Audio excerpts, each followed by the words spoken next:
And our last speaker, last but not least, a wonderful lady, Dr. Stacy Elliott, clinical professor at the UBC Departments of Psychiatry and Urology. She's really Vancouver's go-to person on sexual health and has been for 23 years. She started when she was 12.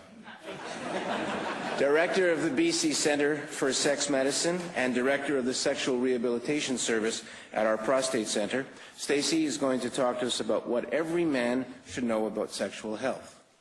Welcome, Stacy.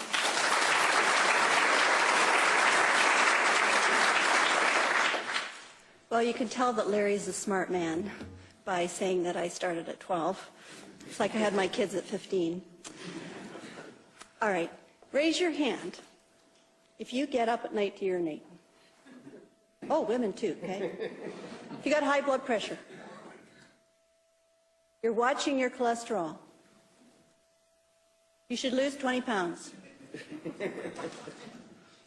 You should be more physically active. Now raise your hand if you feel your quality of life would be affected if you didn't have sex. Okay, now I want to ask the women. Would your quality of life improve if you didn't have sex? With your husband? Everybody's being very good. Okay. Okay, sex is a really full and healthy part of your life. There are some people that choose not to be sexual because they've just had their time or whatever. But in general, people that are sexual are healthier. And I mean biologically, mentally, physically, etc. Even if you have a disability or you have some severe chronic illness, if you're sexual, you're going to be healthier with that illness. And there's no age limits to being sexual, to sexuality, to having needs, to having wants. And if your doctor tells you that you're too old or you're past your time, he's inappropriate. If you want to be sexual, you have the right to be sexual. Now, all these issues that we've talked about with other speakers, sexuality plays a role in almost all of them. Raise your hand if you think that at least one of the men seated to your right or left may have erectile difficulty.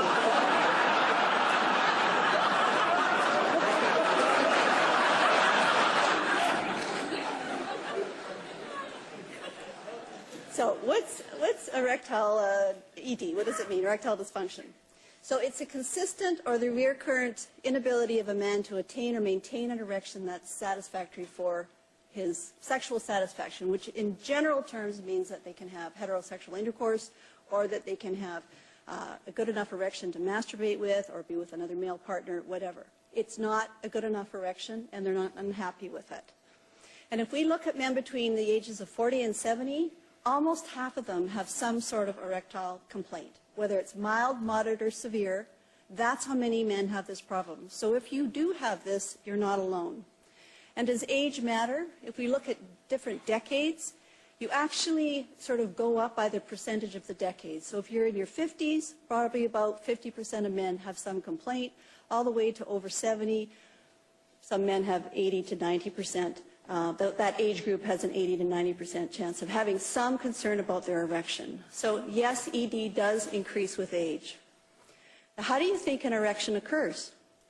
Robin Williams said, God gave man a penis and a brain, but unfortunately only enough blood to run one at a time.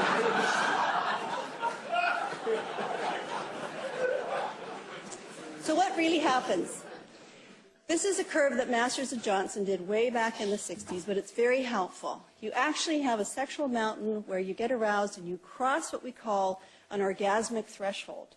So that means that the nervous system changes from this parasympathetic, relaxed thing to a sympathetic part of your nervous system, and you have ejaculation and orgasm for men. So the beginning of that curve is arousal, and that translates into an erection for men, but for women, that's vaginal lubrication or sweating, and a vaginal accommodation. But the male component of it is blood going into the penis and creating erection. Once you cross that orgasmic threshold, you usually have an orgasm, usually accompanied by ejaculation, which is just fluid coming out the end of the penis. And then you have a refractory period. It's kind of like a computer overload. Nothing works until those neurotransmitters are replaced and you can get a second erection or an orgasm. So as you age, it's much harder to get an erection. An 80-year-old man cannot get an erection just by thinking about something. If he does, he'll never have to see me. But just by thinking about something is not enough stimulus. As you age, you need physical touch. So it's okay to expect that an erection takes more physical touch as you get older. Same with women, actually, and their arousal. The other thing that happens is that orgasmic threshold increases. So it's actually harder to reach orgasm. And as Richard was talking about, that's likely related to testosterone. The lower your testosterone, the harder it is to reach orgasm. Or if you're on an antidepressant such as SSRIs, it's also much harder to reach orgasm. So as you age, that orgasmic threshold may go up. You may actually have less ejaculatory fluid because that's testosterone dependent. And your refractory period increases. So when you're 16, you might have a refractory period of 0.12 seconds. And when you're 80, it might be a week. Seriously. So how does an erection happen? Here's a cross-section of an erection, or not, well, penis anyway. And here we see one of the tubes. So there's 3 tubes, 2 big ones and a small one. This has the urine coming out of it, this tube here. This is, each tube is surrounded by a stocking, a stretchy stocking, and you have smooth muscles, and you have blood coming in and blood going out. But you see the way the blood goes out is piercing that stocking. So in the flaccid state, blood in, blood out. But when you get a signal from the brain to relax this smooth muscle, what happens is the smooth muscle relaxes, the holes get bigger, blood pressure increases, the whole tube gets bigger. This stretches tightly like a stocking and pinches off your venous outflow. So you have strong blood going in, blood pressure increasing, but no blood going out, you get a rigid erection. So that's what should happen, and smooth muscle relaxation is the key to that.